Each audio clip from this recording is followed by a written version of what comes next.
Hey everyone, here for a new episode of Zoo Nation. My name is Josh. I'm Nathan. And we're here to talk to you about 3 or 4 subjects. Man, it has been a while since we've had an episode. It's been a very long time since we've had an episode. So we're going to talk about the big topic on everyone's mind to start off this episode, which is Russia and the issue of the Ukraine. So I think in order to lay out some facts, we can look at how this went down. So there's a lot of misinformation, some misunderstanding by people. Contrary to popular belief, Russia is not in NATO. So we're not going to kick Russia out of NATO because they're not in such an organization. The other thing that makes this a little bit complicated is that the Ukraine is also not in NATO. So we have NATO, we have the UN dealing with 2 countries that have been separate countries, obviously since around the 90s, maybe late 80s, with the whole destabilization of Russia, at the time the USSR, under Gorbachev. And now you've got a lot of things going on. And I think the big thing that I've noticed, I didn't even say this to you before we started rolling, is that it seems in a lot of situations, again, just from what I've seen on Facebook and Twitter, that if you're not 100% all in behind helping Ukraine in every way conceivable, that you're a Putin sympathizer. Yep. And so we want to draw a distinction between being all in and having some questions and legitimately being pro-Russia, which of course no one on this podcast is. Yeah. And so I guess starting to get into this, looking at the facts, the Russian military is going in, and it's not only that, what I do think could be happening or could be what's going to happen in the next few weeks or months is almost like a Ukrainian civil war. I was actually listening to another podcast talk about this, as far as separatists that are going to be funded by Russia, let's say, and then you've got the Ukrainian nationals who say, no, let us be our own country. And there's also some questionable stuff going on. I don't know if any of our viewers have heard of the Azov Battalion, but they've been posing with some flags that have what we call a Hindu peace symbol, we'll just put it that way. And that one, the one that was in Germany in the 1940s. And people have some questions like why and how old of a picture is that? And there's just a lot of questions about what actually is going on, what the facts are. And I think it's important to keep in mind what America's stance in this, what our stance is in this, how we can help in a good, effective way. One thing that I've been thinking of a lot is where you put your money, put it in a place that will buy bandages and not bullets. Because here's the thing, this could turn into a volatile situation very quickly. And the other thing is the Ukraine is going to take care of it as well as they can. You know what I mean? There's that. Although you can cut this out if you want, but buy your bullets while you can. I think that's a good idea. We're both big on the Second Amendment and the right to protection. So there's that. That's another thing that's been funny about this is how fast, and this became a massive meme, I'm sure you've seen this, Occupy Democrats went from being super anti-gun to as soon as they started handing out AR-15s to Ukrainian civilians saying, well done, woohoo, good job. And people actually have like pictures of the tweets side by side. Guns are good. Yeah, guns are good. Nationalism is good. Strong government is good, strong nationalist government. Yep. And I think that it's one thing that, here's the thing, the way that I've been framing this the entire time with people around me is, it is very rare in a military conflict of any kind to have, the good guys with the white horses and the white hats and the bad guys with the black horses and the black hats. It's almost always some combination, or more often than not, the corrupt versus those who are more corrupt. And honestly, looking from Zelensky to Putin, I don't really know enough about Zelensky, but I have heard some weird things. And the situation with Putin is he is self-interested. And I was actually listening to Trump had an interview recently where he was talking about, look, he's Russia first, basically the same way that I'm America first. And that's not, again, he opposes Putin because Putin's pro-Russia and Trump's pro-America. But it's just one of those things you have to look at. This person is self-interested, and so is this person. And so it's important to keep in mind. But you got to be careful with that because, America first, as we're not going and invading other countries. Nor did Trump ever want that, or as far as I know, anybody else in America want us to invade any other countries. Whereas Putin, Putin is Russia first, 100%, but more so from a Hitler standpoint of, global expansion and global control of, we invaded another country that we think is ours, as far as, Putin wants to expand back to the Soviet Union days, and Ukraine was part of the Soviet Union back then. And if we think it's just going to stop with Ukraine, I think we're sadly mistaken, because there were some other countries such as Poland and other countries that were part of the Soviet Union back in the day. So yeah, he's Russia first, but to a much greater extent than, Trump, and a much scarier extent in my personal opinion. Well, I think that the biggest if there's going to be a comparison made of Trump and the Führer, I think that what you can say is the argument that he at least was making initially, I don't know if he still is that, well, there's a lot of people in the Ukraine that speak Russian, and I'm trying to protect the Russian-speaking people. And to be honest, that is something that the leader of the Third Reich in the 1930s and 40s tried not to get banned off YouTube by just saying his name randomly. The reason that he did when he went to Sudetenland and Czechoslovakia, that was now the Czech Republic at the time, Czechoslovakia, he was making the argument, well, these people speak German.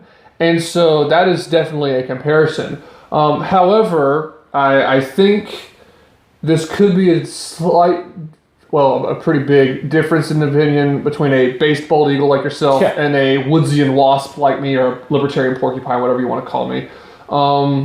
As far as that, so has he explicitly said, I haven't heard a whole lot of his speeches, I've heard a couple, has he explicitly said, yes, I want to go back to the way that the Soviet Union was? Putin? No, he hasn't. But when you start invading other countries, you can say, you can heavily imply things. Also, Putin comes back from those KGB days. Trying not to get banned off YouTube for saying, Mr. P. But he does come from those KGB days. And that was heavily involved in the Soviet Union, and a lot of those KGB, agreed with the Soviet Union and everything in it, and those are ruthless people. And Ukraine was part of that, and Poland, and a lot of other countries, and I think this is the first step to doing that. So no, he has not specifically come back to. Not come back. He has not specifically said, I want to, expand back to the Soviet Union, but he is heavily implying it by invading Ukraine, and also by saying Ukraine technically belongs to us, which it technically doesn't, and technically never did, because even when Ukraine was part of the Soviet Union, they were not part of Russia. They were still their own separate state. So that is true. And the other thing that I think it's important to look at is that the Ukraine has been part of Russia even before the Soviet Union days. And there's been, the lines have moved back and forth. Like, the Ukraine is here, and then the Ukraine is here. It's moved. And so... And that's been from Obama to...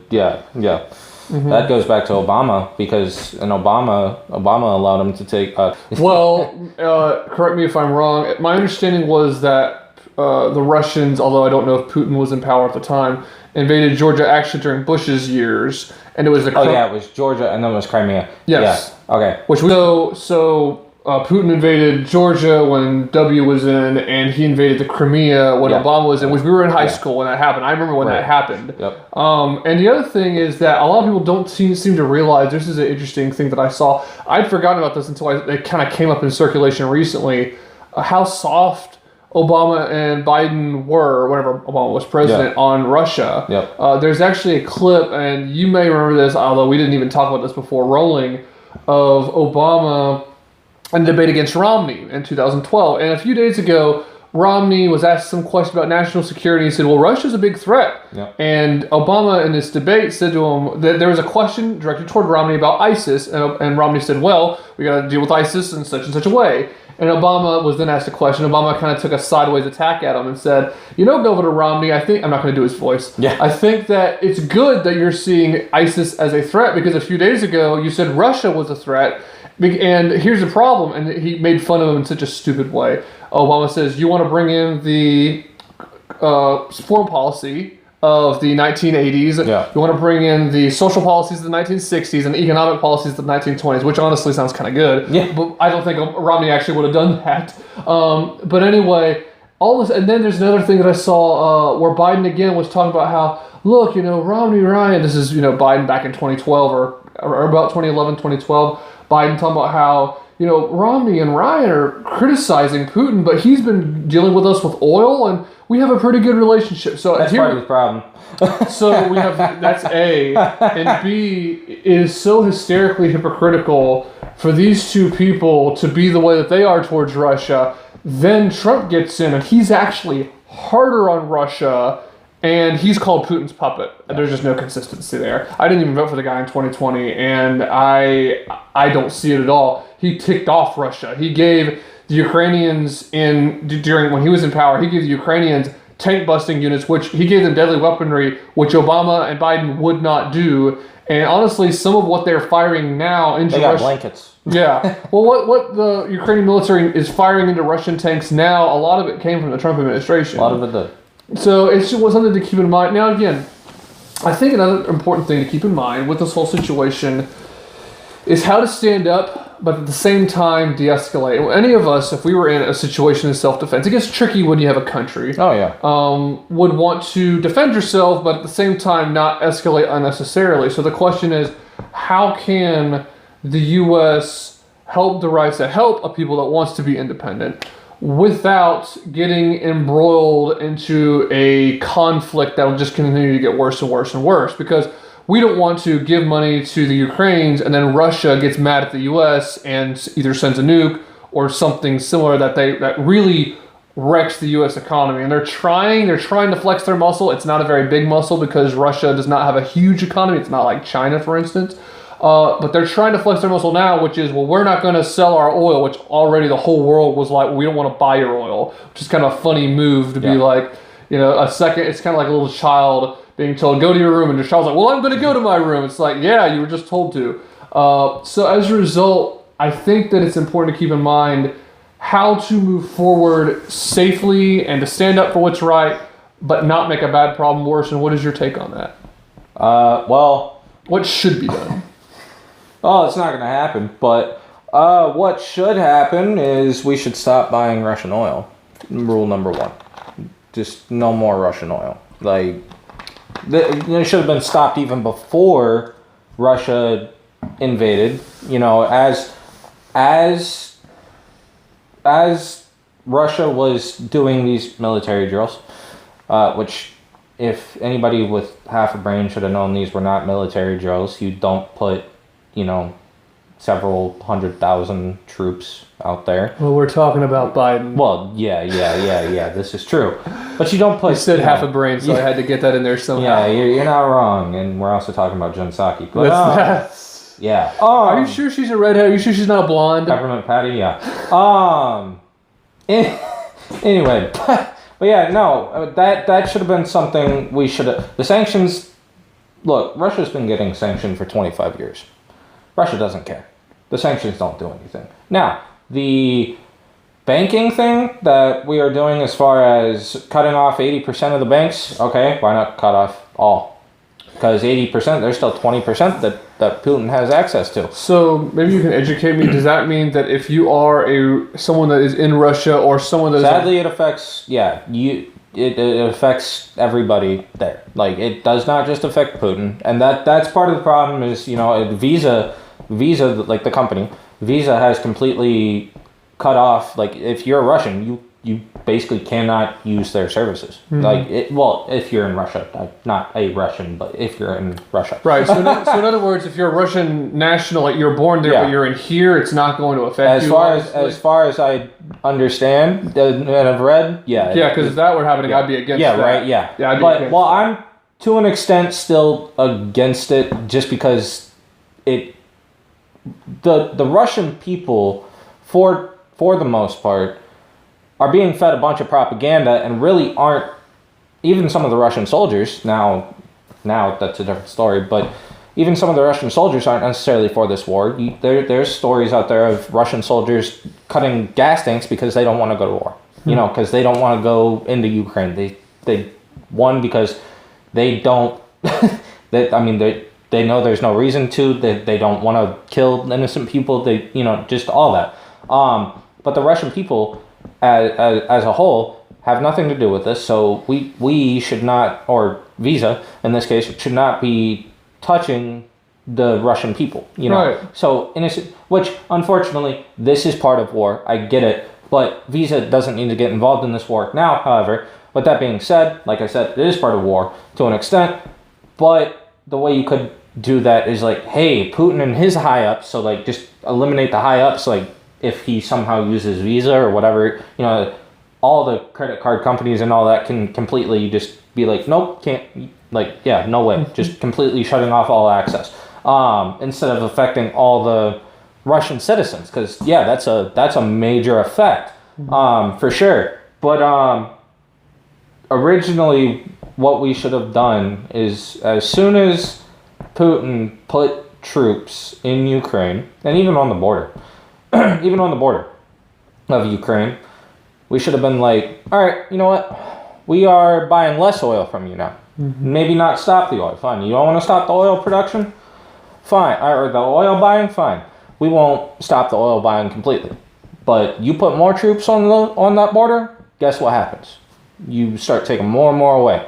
The second you step foot into Ukraine, it's all gone. Like, we are not buying from you again. Because right now, what are we doing?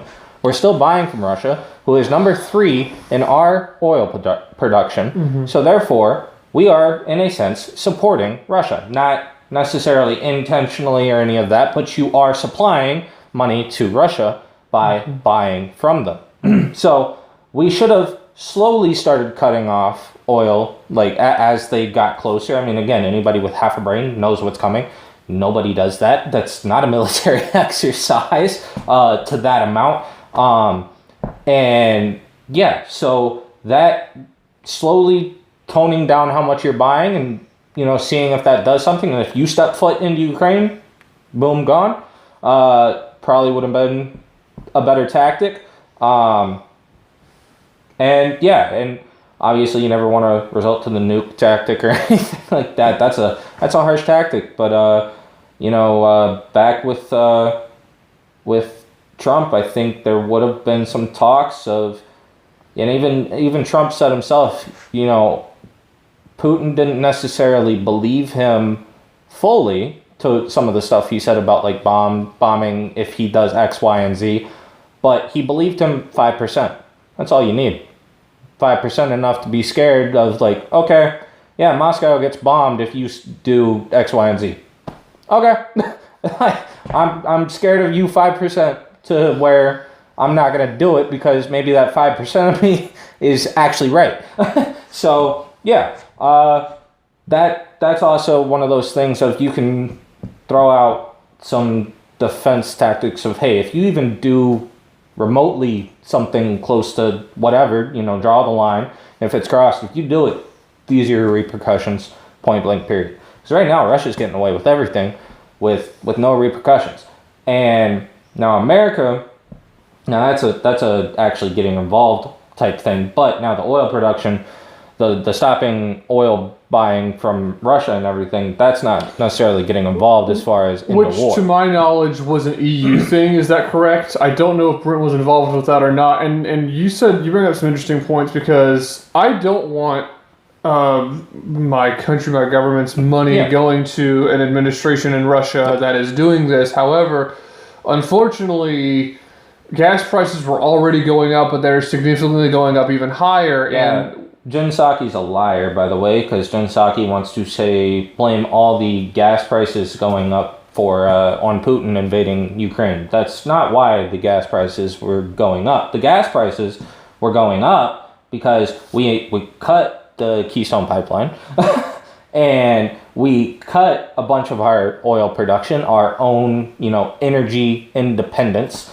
and therefore started buying from other countries, and increased buying from other countries, i.e. Russia, and, you know, and That is why our gas prices started going up. Now they are higher just because, yes, Putin is causing more of that by the invasion. So oil and everything is at a higher demand now just for certain things.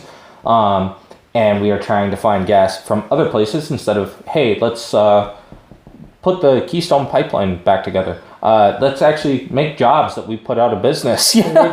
Which the problem is, I don't know even if Biden wanted to, if he could, because that was contingent on Canada's agreement. Yeah. And he ripped it up almost his first day in. I think it actually may have been his first day in. Yep. So who knows if Trudeau, who's dealing with his own set of problems, trust me, would even be able to get Parliament to do it. But the other thing I was going to say about what I was going to say previously is that unfortunately we're now kind of pinned into a corner because look, on the one hand, I don't want my money or what have you, the government's money, going to Putin. Yep. However, if it does not, then that unfortunately decreases the demand even more. Decreases the supply even more, and gas goes up even higher. And look, we live in the South where gas is, I think, the most expensive I saw was like $4.31 as of today. The national gas price average as of today is $3.19. I mean, Four. That's about right. Yeah. $4.19. And we live in the South, and it's now March 11th of 2022. So that's what it currently is now. However, places like LA more like $6.95. Some are more in the $7, $7.30 range. That's really, California. But. Really, yeah. Really, really extreme. And so here's the thing: you shorten the supply even more, the price is going to go up even higher. But so it's really a complicated situation, and it's one of those things that's like, I don't want to create even bigger scares. And here's the thing: it's actually worse in Britain. I was listening to a European podcast today. It's more in the neighborhood where these guys live of like $11. Yep. It's in pounds. I forget what the exact number of pounds was, but it's more like $11. So it's real, because again, a lot of what Britain gets and Europe in general is from Russia, and so they're going with a huge spike. Yeah, a lot of what Europe, and this is what Trump tried warning NATO of, or just, Europe of in general, of stop buying things from, or oil, stop buying oil from Russia. Mm-hmm. You need to become energy independent. Mm-hmm. And now all of Europe is suffering the consequences because of the fact that they were too reliant on Russia. It is okay to have partners and be like, hey, we'll buy some of your oil or whatever, some of your stuff, just to stock up on some extra supply. But if your ally ends up becoming your enemy at some point, you've got to have a backup plan. Mm-hmm. And honestly, most of your energy in the first place should be coming from yourself or your own country. So, and Germany and Britain and all these EU countries are really learning that lesson right now and trying to turn it around, but the question is, too little, too late. And to your point about the Keystone Pipeline, okay, if we couldn't redo the Keystone Pipeline because of Canada, fine, redo a pipeline somewhere. We need to start getting back into fracking and everything else right now. And I know for all the people that want to go green and everything like that, I understand that. And yes, we want to preserve the earth as much as physically possible right now. But right now, this, desperate times call for desperate measures. And this is not one of those things that we can necessarily debate right now because we can't go electric to that extent right now. Maybe somewhere down the future, but we're not close to that right now, so we can't do that. So this is our only option as of right now, is to become energy independent via oil and gas. And yeah, so we've got to start doing that. But honestly, I think the Democrats and Joe Biden and his administration, mainly Joe Biden and his administration, love this stuff because they're seeing inflation go up. They're seeing it's all the push and agenda. So the thing about, I'm trying to get a view of the big picture here, is that one thing that I've been saying to people recently is it's important every time the media, especially, but even just the general public, is like, hey, look at this, look at this, look at this, to take a glance, but then to look at the person saying it, or to take a glance and then think about, okay, what were we just looking at? what were we just looking at? The big story was Canada. Yep. And just general Biden agenda type stuff. And then now it's like, and again, this became a gigantic meme because of the Ukrainian crisis, because everyone started saying, well, gas is going up because of the Ukrainian crisis. Now it's become a huge meme. Oh, I forgot my wife's anniversary, or oh, I dropped my wedding ring, or oh, I stubbed my toe, or my dog ate my homework because of the Ukrainian crisis. It's become a meme because people are not buying the bullcrap. They're realizing that this is an excuse. And again, you're pointing out correctly. Now look, are things worse now than they were because of tension? It's unclear to me how much of gas prices going up is because of, and again, I do think some of it is definitely a decrease in supply. Oh, yeah. However, some of it is just a negative mindset of things are bad and it's going to get worse. And when you have that, what happens? The stock market starts flattening out or it goes down, and it affects everything. It affects the petroleum, it affects ExxonMobil, Spanx, the big companies, things like that. And that is its own problem. One thing, this is something that Scott Adams used to say when Trump was in office, was Trump would always say, things are going to be great, things are going to be great. And he was saying, and Scott Adams would say, he's really trying to convince the economy to get better. And in a lot of ways it worked, because if people listen to the president and he's talking about a great economy, they're going to invest. And that then it becomes a self-fulfilling prophecy of then the economy actually does go up because they're putting it in. Doesn't work every time, but it does some of the time. And when you put out a negative message of, oh, we could have a war, oh, we could have this, oh, we're not really going to do anything about that, then people are going to be pessimistic. And that's an important thing. You need to interpret correctly what kind of signals you're setting out. Yep. And that, unfortunately, is seeming to be overlooked, especially when you look at how the whole thing's being handled right now. But another topic that's come to attention is some other companies' response. Like when you think of places like social media or search engines as well, like Google, a big one right now is DuckDuckGo. So apparently what DuckDuckGo is saying is that they are going to start combating Russian, or pro-Russian really, disinformation on their site, meaning you use it as a search engine, and if there's pro-Russian propaganda or misinformation, as they call it, they're going to put it either very low on the list, or just hide it from you altogether. And this begs a couple of questions. Number one, who in DuckDuckGo is determining this is information and this isn't? That's A. And B, does the public have the right to see that even if they don't want to see it? And I think from a free speech perspective, it's important. Yeah, 100%. Me personally, I'm not for censorship of pretty much any kind. Again, there are exceptions to rules for anybody that's about to say, well, what about X, Y, and Z? Again, there are exceptions to certain things.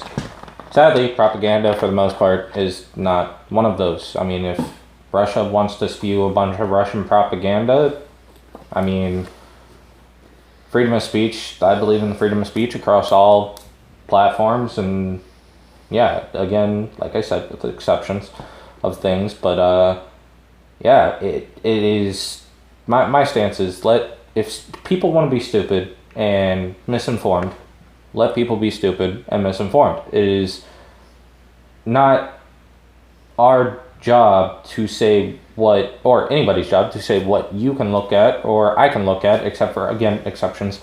Well, I think yeah, a legal yeah, issue, yeah. And calling for violence, which we can go into a issue of calling for violence with a different social media company that may or may not be started by a guy named Mark. Yeah. But anyway, I agree with you completely. It's one of those things where you have a right to look at what you want to look at, or to read what you want to read, or listen to what you want to listen to. I don't think it's anyone's job to keep you from that, except for you. Yep. Again, with legal limitations, and even then, if the law changes, we need to ask why. Yeah, so there's an important implications there. And I just overall, again, if these sources have the freedom of speech to spew misinformation, then there should be freedom of speech for people to call them out and say, well, that's wrong. That's not what happened in that scene. That wasn't this kind of soldier. That was this kind of soldier, whatever it is. Exactly. And we need to have both sides there. And no, we're not pro-Russia. Just a heads up. But disavow completely. This is a freedom of speech debate. It's not a pro-Russia thing. It just happens to be. If it was Iran and Israel,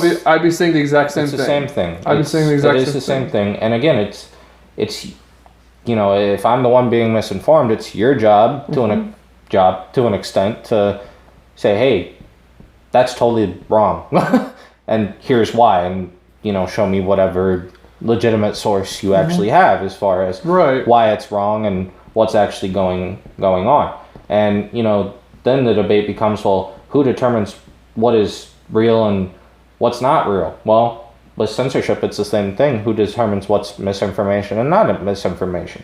So it is difficult, but I don't believe in censorship to any extent, except for when it comes to illegal, like certain illegal stuff, like if it's harming children or something like that, or suicidal stuff like that. Obviously, cyberbullying, for example, I don't think you really have the right to go on there and cyberbully somebody to the point of suicide and stuff like that. Of course, yeah, get off the internet for that, of course. But yeah, there are obviously exceptions to that, and there's reasons we have rules and when we're on the internet. But when it comes to certain things like this, again, there's freedom of speech for a reason. Now, again, people would make the debate, well, this is Russia. They don't have freedom of speech. You're not wrong. But again, I'm for freedom of speech across the world. There should be freedom of speech across the world. And I'm going to call Russia out right now and say it's wrong for them to not have freedom of speech in their country. Yes. They need to respect their people's rights to freedom of expression. And it's wrong for them not to do that. It is an abomination for their country.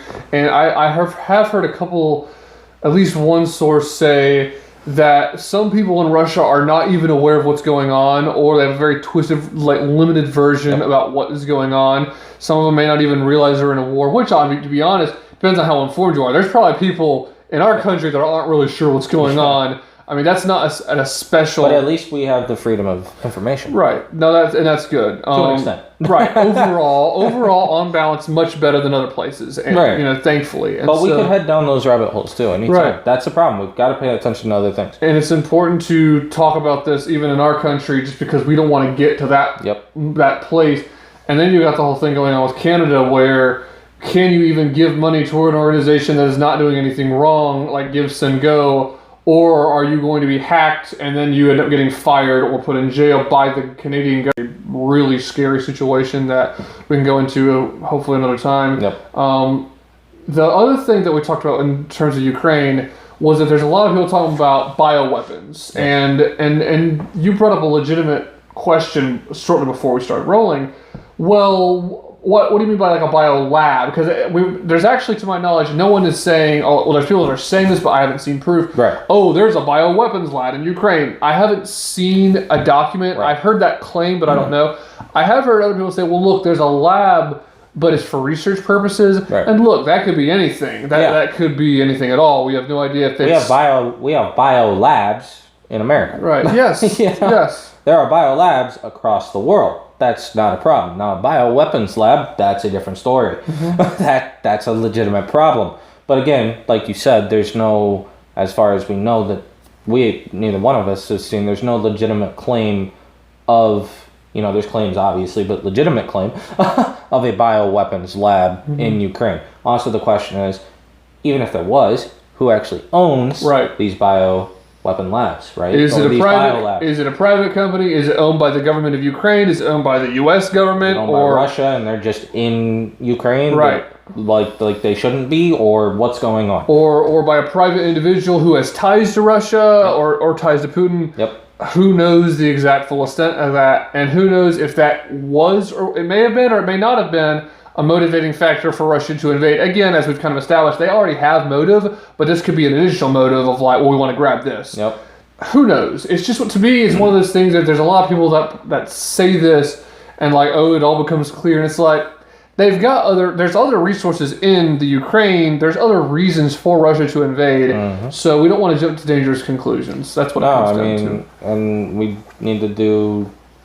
we need to know what specifically these are. Are they just labs that people do research at? Because, hey, those are not bad. We need research. But bioweapons labs, that's a little bit alarming to an extent, but we don't know that for sure. So, we don't need to, jump to conclusions. We just need to...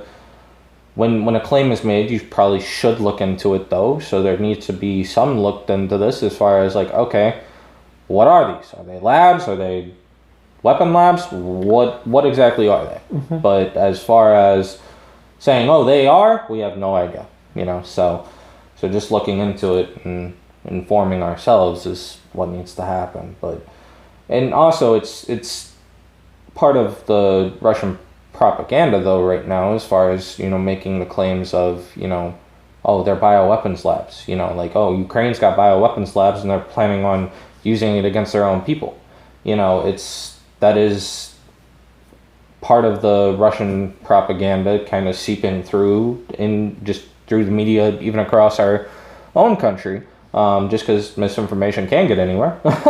And that is our job as human beings to figure out what is actually going on. But yeah, it's crazy, and I think Putin is ultimately, I hate to say it, but I do see Russia coming out on top with this whole situation, just because none of the countries want to get involved, nor can they really risk getting involved because they don't know what Putin is going to do / capable of doing if they do get involved. But I do see Russia coming out on top because they actually have ended up cutting a lot of the power grids of Ukraine. I have heard that. And so at this point, Putin doesn't necessarily have to attack per se or send in any more troops. It could just be a waiting game of basically just letting people die until there's a basic surrender, or until everybody's dead and until he gets to land. So that's a problem as is. I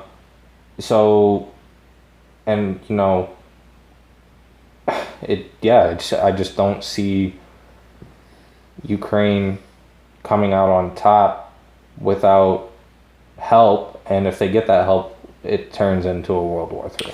Well, so I don't know. I will say that the one problem with this that's tricky is that Putin, if he backs down at all, if there's any perceived backing down, he then looks weak. He looks like a loser. He looks like someone that started this big, strong invasion and had to back out. Mm-hmm. So the question kind of becomes, how far is he willing to go? Is he willing to do it by any means necessary? Because he's talking tough. He's even, I think, one of his first speeches, he actually basically said the nuclear option's not off the table. Yeah, we're going to do what we want to do. We're going to get this. He's threatened a couple times. Yep. And so, again, this kind of goes back to the question of escalation and I am wondering your viewpoint, what should happen. So in your view, NATO needs to help Ukraine, emphasis on that, not emphasis on stopping Russia, but on helping Ukraine and helping the Ukrainian military, because as they do more, that could lead to escalations on both sides. Is that kind of how you see it? Pretty much. I mean, we definitely don't want, as far as from an American standpoint, we don't want, Germany and all these other countries that are part of NATO going into Ukraine and helping fighting, because then Russia probably more than likely would attack one of the NATO countries. And if that happens, then we, by NATO terms, have to get involved. And that would put us at war. And we don't want that. But by helping Ukraine, they could become energy independent. The EU could become energy independent, which they are slowly trying to do. It's a little harder now because they didn't listen to Trump, but we won't get into that. But they are trying to become energy independent, slowly but surely. So that does help. The more you take away from Russia, the less that they're going to have as far as supplying their tanks and whatnot for energy themselves, because they need energy themselves and money. Another thing is they could be sending supplies. However, that is a risky process. It's a risky process sending supplies, because Putin has said that any interference could result in, or will result in,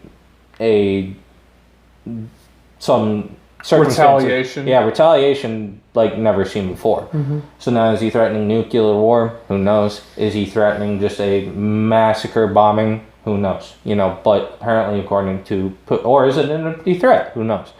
But according to Putin, it's like no one's ever seen before.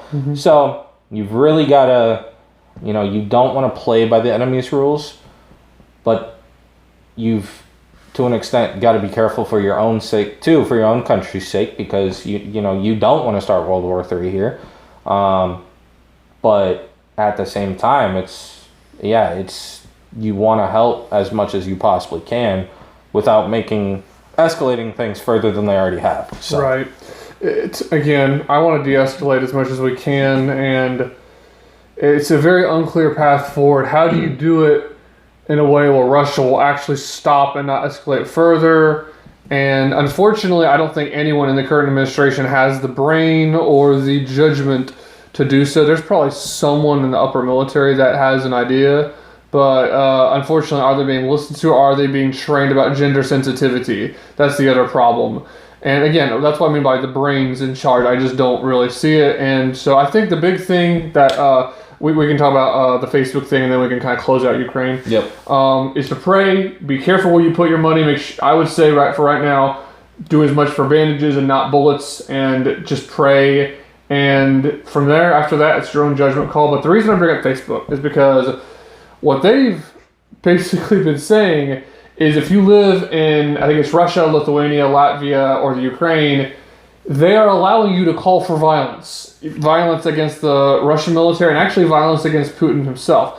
Which, here's the thing, I told you before we started rolling, on the one hand I was pretty shocked, wow, it's a big line to cross. But then the more I thought of it, I said, well, the last U.S. president was threatened on Twitter and Facebook, I don't know how many times. I read it almost every time I went on his page or Twitter account. And nothing happened. No one got banned off. No one that I could see got banned off Twitter or even suspended or even talked to or called out, except for by someone that was a conservative. And so I'm really not that shocked when I put it in that lens, that framework. The question I think becomes, so here's the thing. What if you do it now, and then 4 years later when this all blows over, are you going to get in trouble? Like similar to kind of like the stupid stuff going on with like tweets that are years old now getting people fired. Is that going to happen there? I suspect not. I suspect not. Maybe we live in a world of cancel culture. So yes. That's what I'm asking. Are the Ukrainian people going to get canceled for calling out Russia? And I hope not on the one hand, but it's such a stupid call for Facebook to do. It's such a weird thing to suspend. You can still, people are doing it. They're changing their profile pictures and things like that to like our Ukrainian flag. We see it. We see you're supportive. You don't need to go, and also it's just a stupid little move to be like tweeting, oh, I really hope that, it's just dumb. Why would Twitter and Facebook, or I don't know about Twitter, but why would Facebook do that? Facebook and Instagram for sure, because Instagram's all Meta, it's all the same organization. Yeah, keyboard warriors really help Ukraine, yeah. Really motivate the military, it's so goofy. So, I don't know, I just found that to be goofy. Speaking, I mean, again, freedom of speech, if you want to do it, we can discuss that. I don't like that. I don't think that you should threaten violence, even in a conflict like this. I think that there's more constructive ways to go about this. 100%. Because then you get into the argument of what if someone is literally plotting on Twitter or plotting on Facebook, plotting an assassination or violence, and it's like, well, then do they become culpable? It just opens a huge can of worms. Who's responsible? Who's not responsible? That could be a whole episode about social media. Moving on to another topic, though. The whole truckers situation in the Ukraine, not in the Ukraine, in Canada, I'm sorry, I'm texting somebody, is an important one. What has gone on in Canada and is now going on in the there's going to be, you were telling me, there's apparently going to be an actual protest in DC. Yeah. And apparently you said there's They're headed to DC, yeah. But there's going to be two convoys, is that correct? From what my understanding is, one left earlier than the others. So, but at some point they, I guess, will meet up in DC. But one, left. Like I said, left earlier, and they're going, I guess, through all the states. I guess. But eventually will end up in DC. And in all honesty, if you don't think that our government will take the same stand that the Canadian government did, I think you were sadly mistaken. Really? Yes, 100%. There is already, the U.S. is, now this is just I forget the article. I'll have it for you next time. Well, and he can also send me this source. Yeah. And I'm going to put it in the form of a screenshot if available, or I'll put it in the description of this video. But Please go ahead. this will just be a little touch, and then we can get into this more on our next one, though. But the U.S. is already working on a basically U.S. virtual currency, which essentially, that sounds great, right? Virtual currency, yeah, it's the way of the, the way of the new world, whatever. It's the way the world is moving. Okay, yeah, to an extent. But here's the problem. If it's a U.S. virtual currency, who controls it? The government. Mm-hmm. Therefore, and not Canada, and China has a system like this, where they have a China-based system, where they basically, if you're not a good Chinese citizen, and you do whatever the Chinese government doesn't deem good or whatever, they can take, you have this good citizen score, basically. It's kind of like their credit score. Just this affects more to an extent.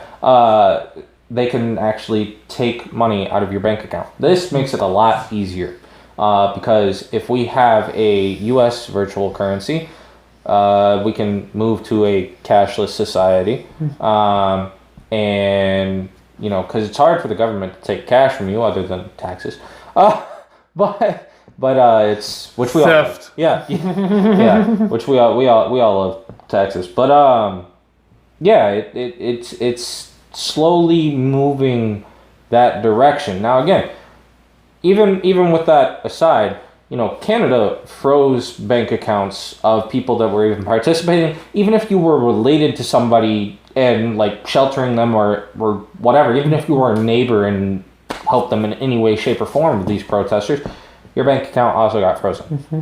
If you were found out, your bank account got frozen.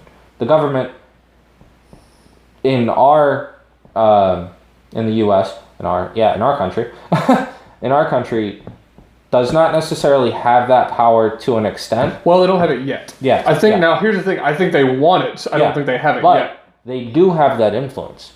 There will be banks, such as, Visa, any Visa. What have you. Yeah. What have you, whatever, that will say, you know what, yeah, we'll stand with the government on this. Anybody who, of our customers that's participating, boom, bank account gone. Or suspended till whatever date. Right. So yeah. Or we're just going to monitor. They may not say. So if you go down to the local 7-Eleven and get gas, they're going to let you. But if they see you try to go into a GoFundMe or not at this point, not GoFundMe, but GiveSendGo or what have you, they'll stop it. Or anything weird like that. They're going to be really watching, which that goes into a privacy issue, A. And B, again, you're saying, it's not necessarily government doing it at that point. It's corporations or businesses that are just going along with it. And sidetrack with the GoFundMe, by the way. You shouldn't give money to GoFundMe in general, just because they're a dirty organization. Now, here's why. Okay, if GoFundMe, back with these Canadian protests at the time, people were sending money to the truckers and to help supply them with like gas or food, whatever. Just sending money to the truckers and in support of the protest. Okay, GoFundMe didn't like that. Okay, GoFundMe doesn't want that on their site. Fine, that's cool. But here's the problem.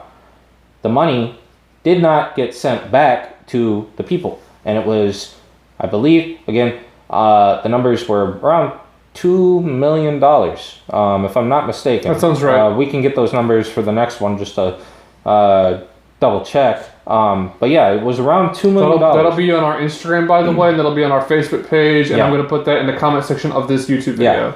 Yeah, and so that's the thing. That is theft. I mean, that, like, again, if they don't want you to send to something because they don't support it, that's their business choice. Fine, that's perfectly fine. But that's still your money. It didn't go where you wanted it to go. Therefore, it should go back to you. So that's theft. So a company that's committing theft, I would strongly advise that you don't send things through GoFundMe. that's just a sidetrack. But yeah, no, I do think that our government will take a bunch of steps that Canada did, just in different ways, because we do have different laws to an extent that do prevent certain powers and overreach of the government. But at the same time, our government oversteps those laws all the time. And also, again, the government does work through businesses too. So I think that a lot of these banking systems will go through and be like, yeah, we support what the government, we don't support these truck protests, boom, frozen, whatever. So yeah. Or they're gonna try to persecute people in other ways. Yeah. Mm-hmm. Like there will be, for instance, one thing that happened in Canada was the identities of people that were giving were hacked by just an individual that just hacked them. Yeah. And Canada's government's response was, because the guy went on a stream and just was a crazy dude, screaming, "I take credit for this, I did that, come get me." The Canadian government's response was not to find the guy, was not even to send a cop to go talk to him, let alone, he should have been arrested in my view. They actually said, well, thank you, took the information that he used, and then started prosecuting people and saying, you shouldn't have given money to GiveSendGo. They did the exact wrong thing to do. That guy should have been arrested. That is an invasion of privacy. That is an abomination to that country. That I could see happening. Yeah. Like, the government's like, oh, we didn't do this. Either A, they're going to pay the guy to do it and say, well, no, he's a private individual. That is not Nancy Pelosi giving him money right now. No, either that, or B, some lefty's just going to do it, and they're going to kind of quietly say, well, thank you very much. We disavow what he did. Yeah. Thank you so much. And then they just kind of start hurting people anyway. Yeah. I could see that. They're going to get around it in some way. They're going to make the rules. They're going to try and get around their own rules. Oh, yeah. That's exactly... Yeah, no, I agree 110%.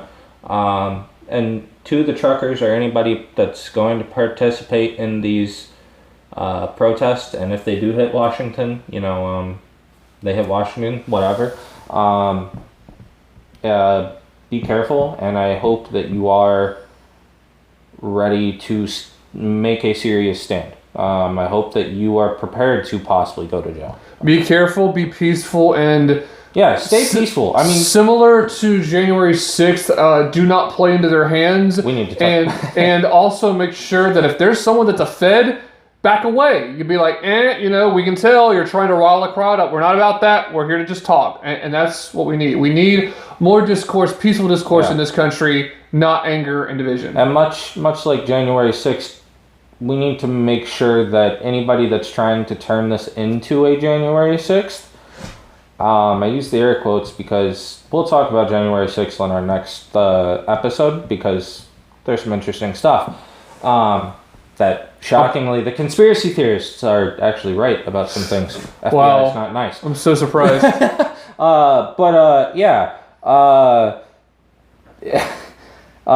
Just make sure that you are peaceful, and even if some whack job actually is legitimately not peaceful, you don't become like a little sheep and follow along or whatever.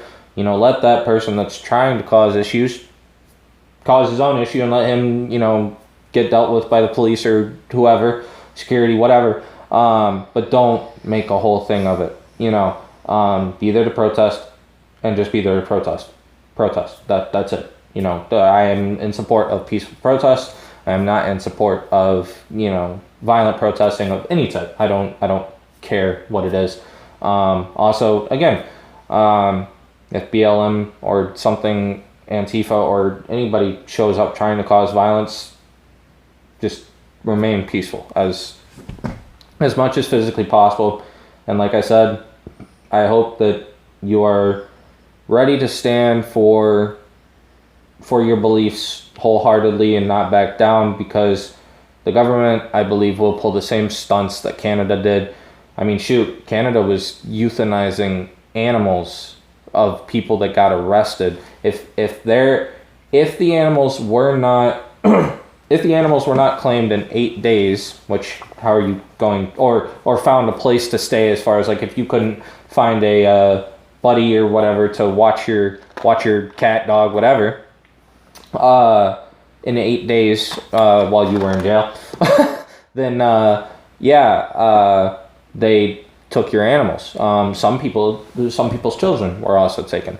But no, the animals, a lot of them ended up getting euthanized because, yeah, I mean, that sadly is the solution for The animals. final solution. Yeah. Sadly, that is the solution for the shelters. Is they take so many in, they can't, handle it, so they euthanize them. Sadly, but these are animals that had homes, and hey, that's just not right. And here's the thing: if they're doing that to animals, it only becomes a point to where eventually they start doing that to humans. Well, they're already dehumanizing people that Right. disagree with them. Exactly. And again, kids were taken because of this.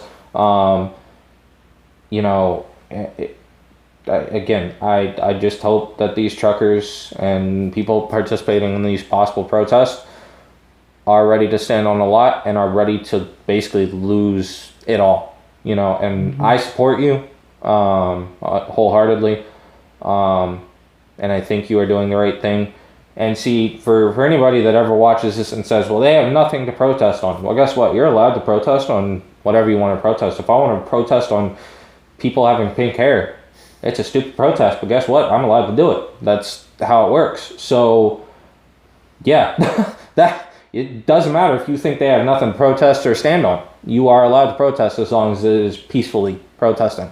But, yeah, I think that it could be headed for some issues. Also, if I'd probably stock up on some food if you're not a protester, just in general for people, because these are truckers, so this is going to cause or could cause some issues as far as food supply and everything in the stores and everything. So stocking up on some food, canned foods and non-perishables could be a good idea, or probably is a good idea, just because it more than likely will affect just the whole United States as is. Possibly not much, but it still will it'll do enough damage to an extent. So yeah, stocking up on some food probably is a good idea. Yeah. Good and important to keep in mind for the future. We're going to wrap it there because we're out of time. But please keep these in mind, and please comment on the video. Please share it out to your friends, to your enemies. We want to get a lot of different kinds of attention, but hopefully all positive. And we appreciate you listening to this episode of Zoo Nation. My name is Josh. My name is Nathan. And thank you again for watching, and take care.